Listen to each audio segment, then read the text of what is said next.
I play Panzer Saga, Panzer Dragoon Saga. Hard name to say. Hard name not to mumble, especially when it's almost 4 a.m. I just woke up from a nap. Yeah, and I thought, oh, it's not that late. Or like I have to leave the house anyway in like a couple hours, so might as well stay up. What the fuck? Record like the last couple Patreon videos that I need to do. Like this is the night. This is the night where I'm gonna fucking finish all the fucking stuff I have. That's like way overdue. Yeah. Oh my god. Holy shit, that is exciting. Ugh. But yeah, Panzer Dragoon Saga. I've kind of talked about it a couple times that I wanted to do this video.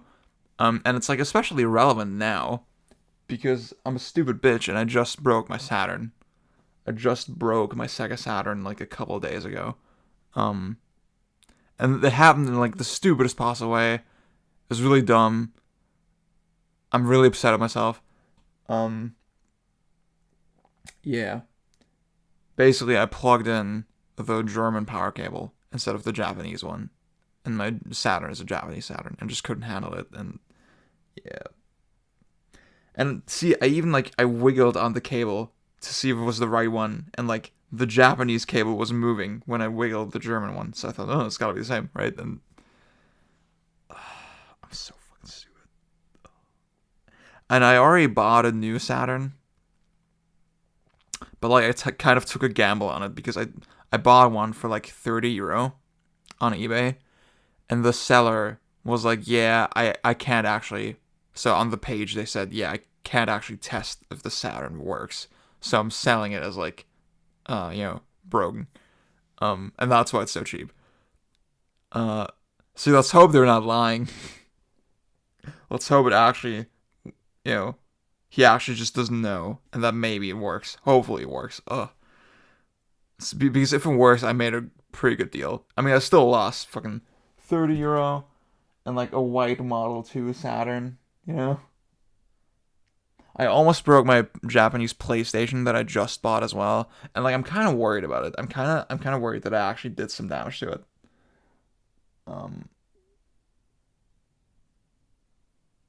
Fuck, man. It's so stupid. Could have been so easily avoided, Fuck. Now I'm getting really upset again. Because, yeah, I played like... The thing is, I didn't test the Japanese PlayStation that I bought that much. So I don't know if it was always like that. But now it's like, it's making like kind of weird noises with the disk drive. And, well, I disassembled the PlayStation and then I put it back together. I'm wondering maybe I did something wrong with when I put it back together. Because internally, actually, everything looks kind of fine. And like I actually showed it to a friend and they said, yeah, it looks fine. I also showed them the Saturn and they were like, yeah, no, it's broken. Like it's not worth repairing, unless you like know what you're doing. But yeah, I played like the Ghost in the Shell PS1 game. Great game, by the way. And like it was kind of chopping with the FMVs. Oh yeah, and it wasn't playing Klonoa PS1 at all, for example. Like it kind of got stuck on the Namco splash screen. So that really fucking worries me. I don't know if it was always like that. Fuck. That is so upsetting. Like, I don't know if it was already... Because PlayStation disk drives, they get weird, They do tend to have some problems. I'm just really upset. But yeah, all of that is besides the point. Besides, yeah. Like, so, the thing with Panzer Dragoon Saga, I'm saying it's especially relevant because I just broke my Saturn. Which means that Panzer Dragoon Saga is also inaccessible to me now. And that's like the most, that's like the most distinguishing characteristic of this game. That it's like one of the most inaccessible games ever. Like, it's on this weird ass console that nobody owns, and it's like really fucking rare. Obviously I pirated the game to play on my modded Saturn. So I got the real experience, right? But like, yeah, I didn't have to spend like $400 bucks to get the game. Yeah.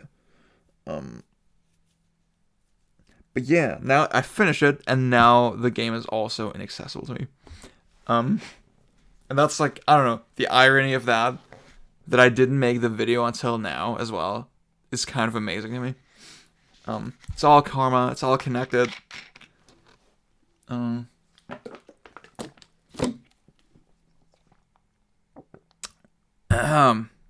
See, and like, I want to make this video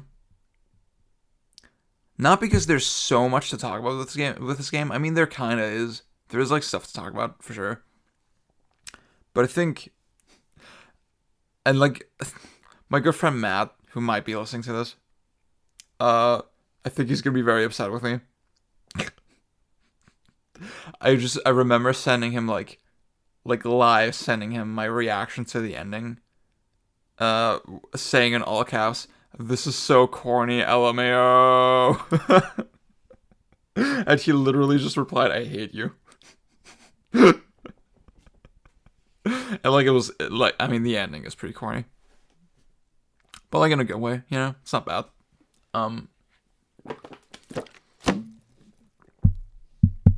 But yeah, the thing I want to say is that I feel like Panzer Dragoon Saga is a game where it's important to like set the expectations a little bit,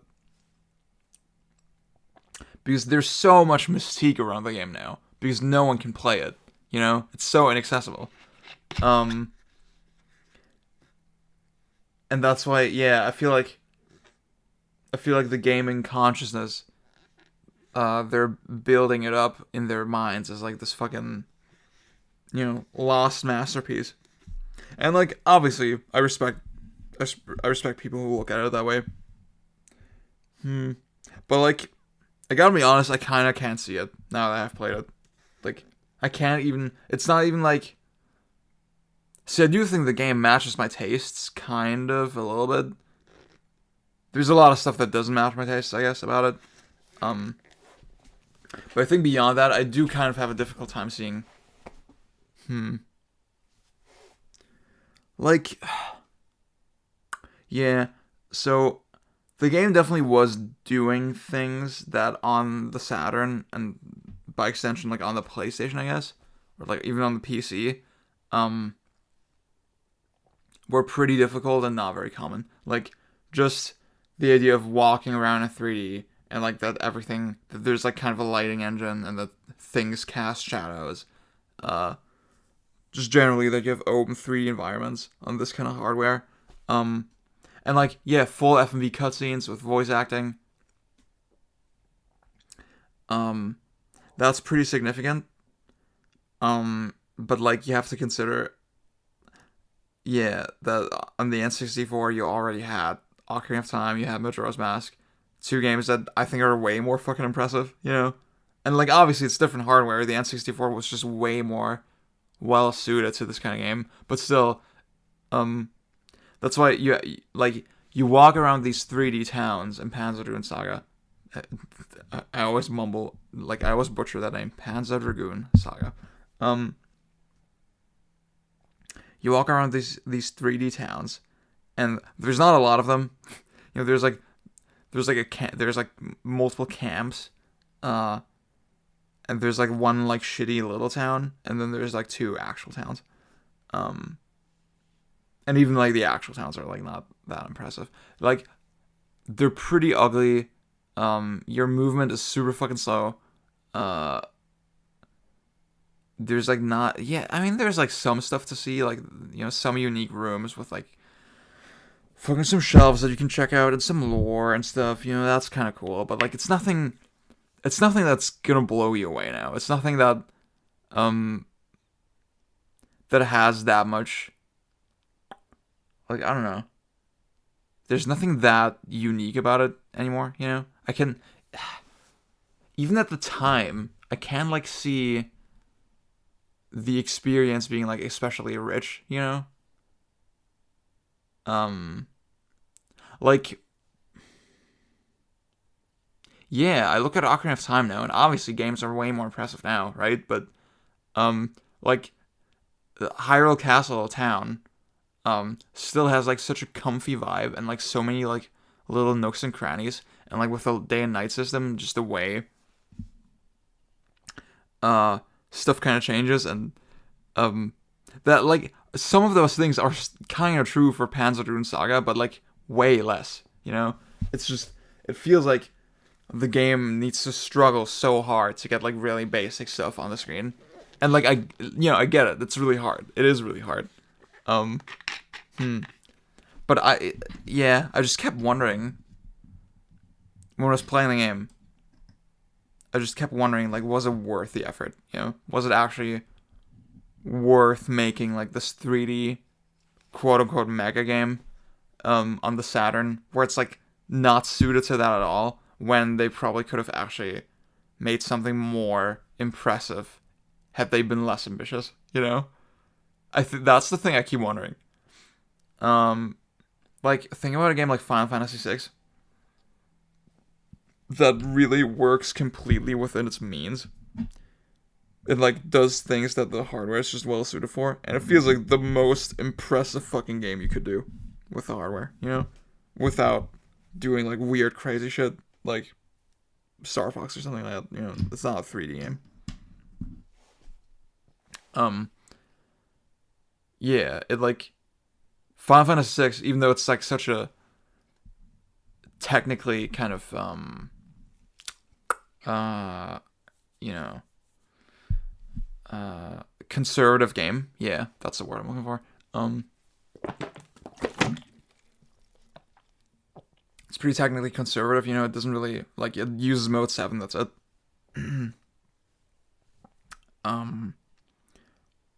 But, like, it feels like the scope of the game is so massive, and the scope of the design is so, like, crazy and interesting and weird. The game still feels unique, even though now you can do way more, right? Like, the design doesn't feel, held back, I guess, yeah. And, like, with Panzer Dragoon Saga, like, there is no, like, crazy design, you know? It's, like, a pretty conservative, like, the tech is ambitious, but the design is conservative, you know? It's, like, very linear. The world map is really just, you move from A to B in the exact sequence that the stuff kind of unlocks.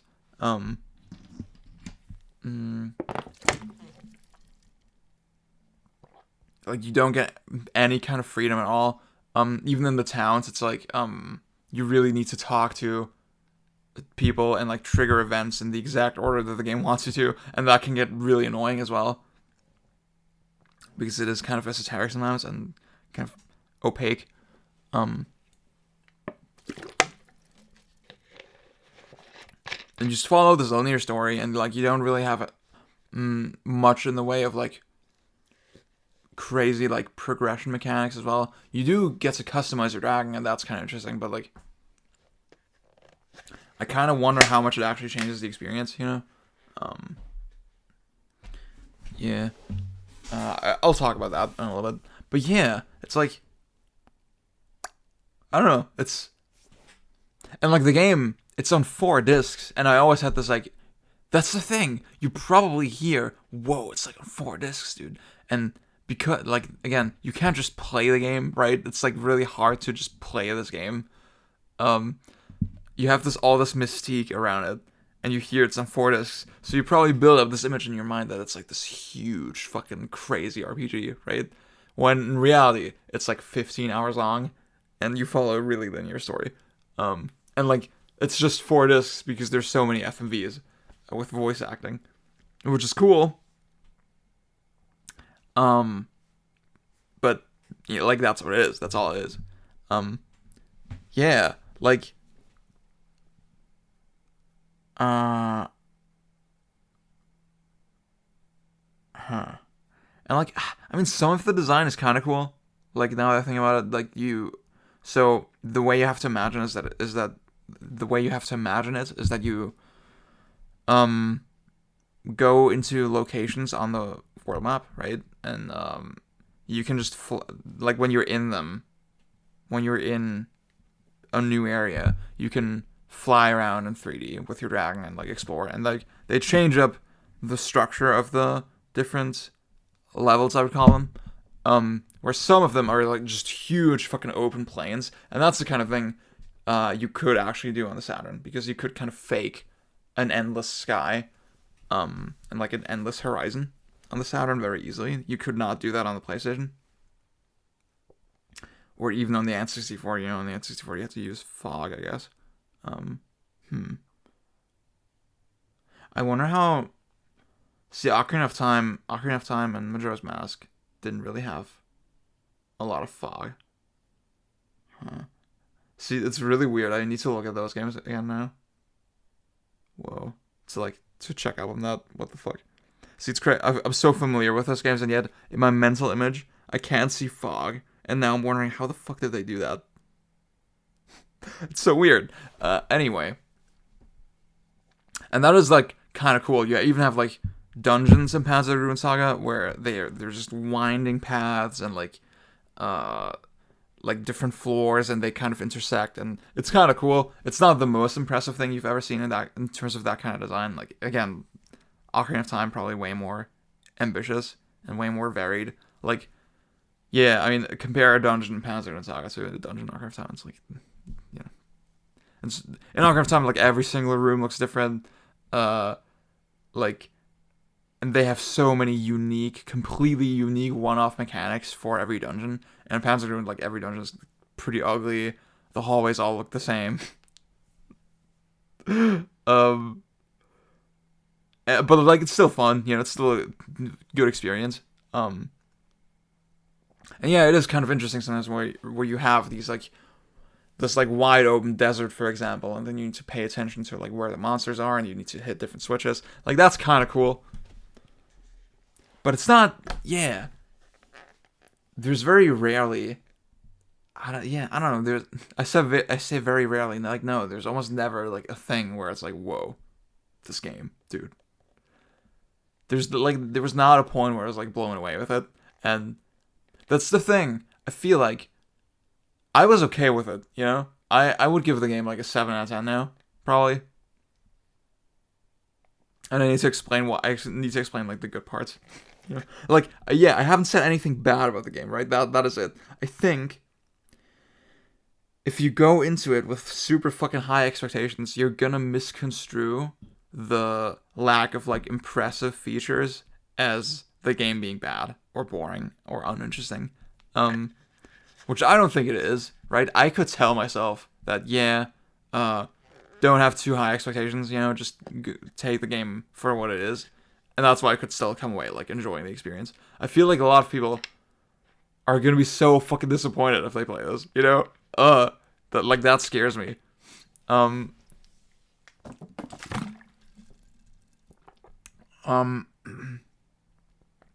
Because, so, yeah, I'll say the combat system is kind of interesting. Basically, you just have a bunch of actions kind of mapped to the Saturn controller, and then as well, you have, like, you have basically the dragon laser and the gun, and then you have a menu that lets you do even more actions, like one-off kind of berserk attacks, or items and shit like that. Yeah. Different pieces of equipment, you have different kinds of guns, blah blah blah, all this stuff. And the way the combat kind of works is that, it is basically active time battle where you have to wait for a gauge to fill up, and then you can act, and you can maneuver around the enemy kind of like in Panzer Dragoon Spy. So you have, like, 4 designated spots, like the 4 cardinal directions, and you can just tell your dragon to go to one of them, and that you have to do that depending on, like, what the enemy is doing. But, like, so one interesting kind of thing is that you can hold down any of the buttons, any of the 3 buttons on the Saturn controller. Well, no, it's 6 buttons, but there's 3 important buttons, I guess. 3 action buttons: the menu, the gun, and the laser. If you just hold them down, and like wait for the gauge to fill fill to like at least the first portion, um, the game will let you act as soon as that happens. Like the game, um, hmm. Yeah, it's kind of a weird system. It's hard to describe in words, but basically, if you hold the button down, the game will let you do your action as soon as it can. But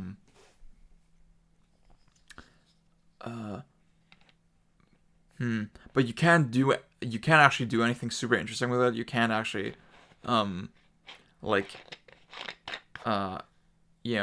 get ahead of the enemy that way. For example, you can't. Like, yeah, I thought the way the game was phrasing it is really fucking weird because I thought, if I like time it right, like I get to do another turn before the enemy can even move or something. But no, that's not how it is. So it actually doesn't even end up being that consequential, you know? It's kind of weird. And yeah, the distinct sense that I got is that every enemy, there's like a couple of enemy constellations that they keep repeating over and over again, and every enemy constellation kind of has like a predefined solution, you know, that you basically just gotta follow. And I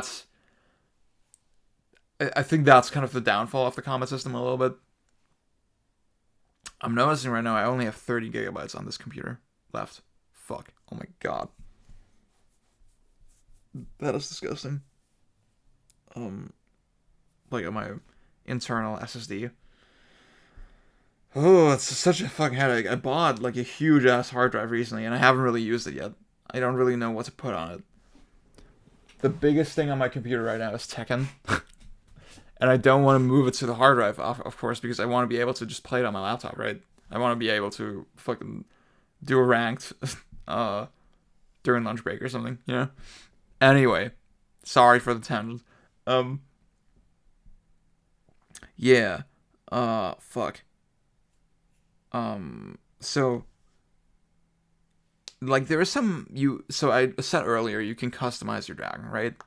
And it's interesting because there's different categories like speed, attack, spirit, defense. Was that it? Maybe that's all 4 of them. And like some of them are kind of, they all are kind of related, right? So basically, you can, at any point, you can tell your dragon to like change its form. You can freely choose which stats to focus on. So you have like a little cursor kind of in a circle, and the circle, like, the edges of the circle, like, are, assigned to the different stats, right?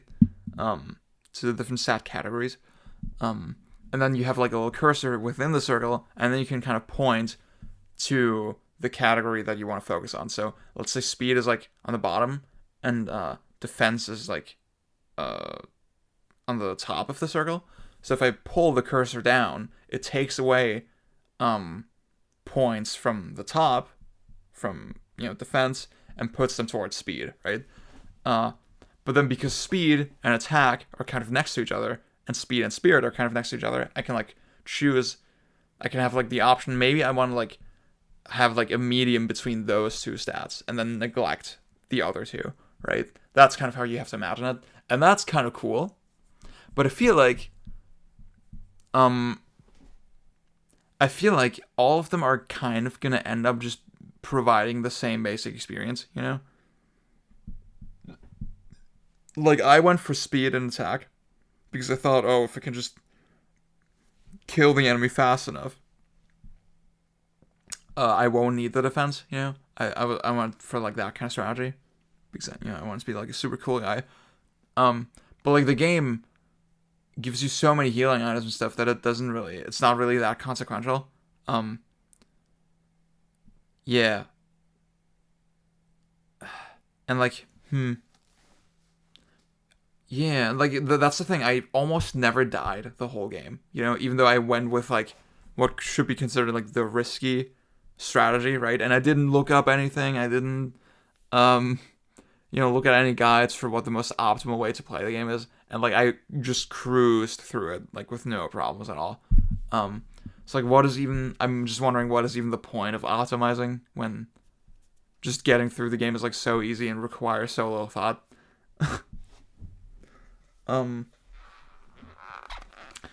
Yeah, so that's, like, kind of whatever, right? Like, I don't know. That's why I don't have an incentive at all. Like, at the start, I was like, kind of, oh, this is, like, an interesting system. And then the more I played, I realized, actually, there's no fucking reason to play this again. For the combat, at least. Yeah. Yeah, I mean, that's the thing. The whole stat thing, part of the reason it is so inconsequential is because most of the, like, thing that you, the shit that you actually do in the combat is so determined by the enemy constellations, you know? You don't really get a lot of wiggle room to experiment. Especially, yeah, the game grades you on your performance after every fight. When I think about it, this game is very similar to Final Fantasy 13. Very linear. Very, like, constricted environments. Grades you after fights. Fights are kind of puzzly, I guess. Wow, what the fuck. I like this game way more than Final Fantasy 13. I'll say that.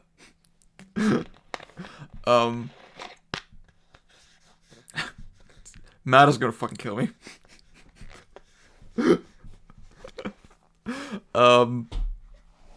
Shit. Yeah. What the fuck was I saying before? Like, enemy constellations? Yeah. Yeah, there kind of is a predetermined solution, and you just gotta act on that, and you just gotta figure it out, and then I don't feel like I have any wiggle room to experiment, really. And, like, I don't feel like I need to. I don't feel like I would get anything out of that. Or, like, yeah, most experiments don't really pay off, either. You get so many fucking berserk moves for your dragon, and I didn't touch most of them, you know? Maybe there's, like, some kind of crazy optional content that I didn't do, but I just wasn't interested, to be honest. But yeah, maybe then it gets, like, really insane. But but, like, yeah, it's still, the thing about the combat is that it still feels very active. Like, it's fun to move around, it's fun to hold down the buttons, it feels very chunky to hit things. So that's why, if the game were 30 hours long, I would probably hate it. At 15, it's like, you know, it sustains your interest for that amount of time still. So that's cool. But yeah, and I think, like, there are some cool developments in the story. I don't want to spoil anything because, like, yeah, if this were a video about any other game, I would probably go into more depth with the story and the world and stuff like that. But since nobody's fucking played it, I probably just shouldn't say it. Because I think most of the interesting stuff that I wanted to say, I already said. Yeah, like, the world kind of has, like, a bleak kind of, laissez-faire tone to it. Like, yeah, the game doesn't really give a shit about you. And that's cool. And, it feels, like, very lonely and melancholic for the most part. You do meet, like, characters, and, like, there are some exciting moments in the story where, yeah, hard to talk about without spoilers, but, just things happen and develop in unexpected ways, and you kind of get into crazy, or your character, Edge, gets into crazy situations in the story, and that reshuffles kind of his priorities, and, yeah, it's that, like, that stuff is pretty cool, but even then, I feel like I've just seen way more impressive stuff with other RPGs at the time, you know? Like, God, I'm thinking, what was his name again? Shit, no, I want to remember it, hang on. I'm not gonna stop the recording until I remember it. What the fuck was his name? Shit, fuck.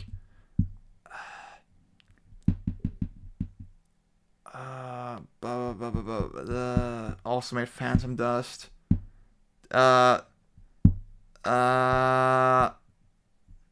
Shit.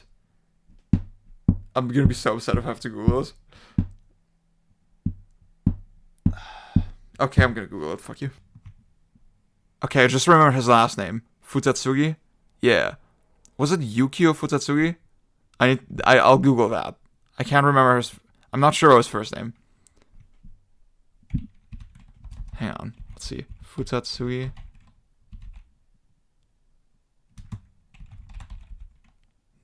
Probably wasn't that bad. No! Oh, it was! Ah! Nice. Oh. Whew. Okay. Okay, I ended up remembering. Oh, I'm so glad. Fuck. Wow.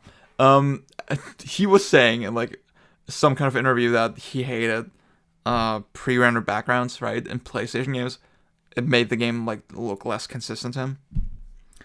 And like yeah, he didn't really get a feel for the world, I guess. And that's totally valid. I understand that completely. Especially like from a developer perspective, you just have that ambition, right? But I just keep thinking, was it worth it? You know, because I look at FF7, and to me that game is just way more memorable, way more impressive, it feels so huge and so, I don't know, yeah. And like I think about Final Fantasy VIII as well, yeah. Fuck, man, I don't know.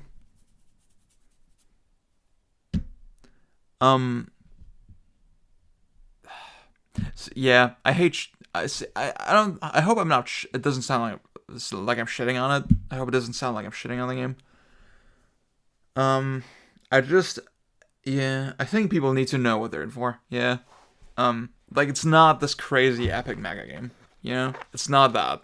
It's like a pretty linear. I would say cinematic experience. It's a very toxic word, but like. It's, you know, that it's just accurate. Story-driven experience.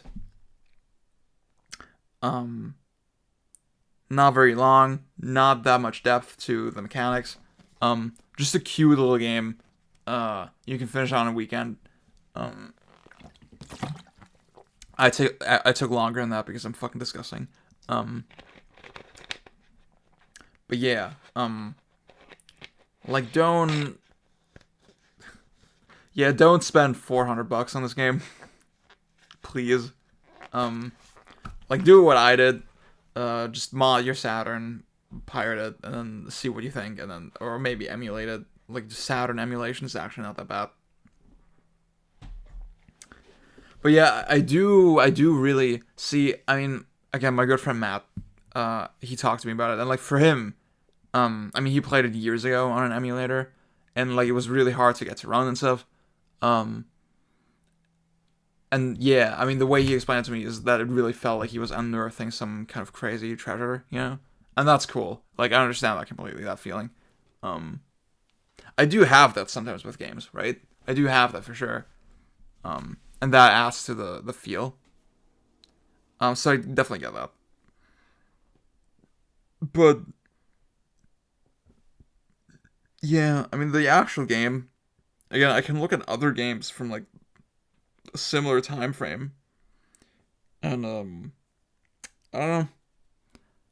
I just think, yeah, the game was, like, punching above its weight so fucking much. Yeah. And, like, I definitely respect that, you know, that the technical ambition, you know? But, yeah, unfortunately it does not, for me, at least, it didn't result in, like, this crazy life-changing experience, you know? And I'm okay with that. That's the thing. I'm okay with playing a 7 out of 10. I'm sorry. Yeah, so Panzer Dragoon Saga, good game. Not as good as Panzer Dragoon Spy. That is a masterpiece. That is a 10. That game is a 10. Orta, also a 10. You should play those first, yeah. For sure. Fuck, man. Oh my god, Orta's so good. Zwei is so good. I want to... Oh, fuck. I can't play Zwei either now. And, like, my idea for this video is I'm going to record a whole playthrough of Zwei and, like, use that as the background footage. But now I can't because my fucking Saturn is broken. Maybe... I mean, I'll get the new Saturn today is Friday. I'll get the new Saturn tomorrow. So, yeah, maybe it will work out if the Saturn does actually turn on, if it actually works. Well, let's hope it does. Oof. I need to also test my PlayStation more. Fuck, that really worries me. Life is so hard. Life is so fucking hard when you're a gamer. Yeah. Alright, I'll holler at you. Peace. Stop the recording, please.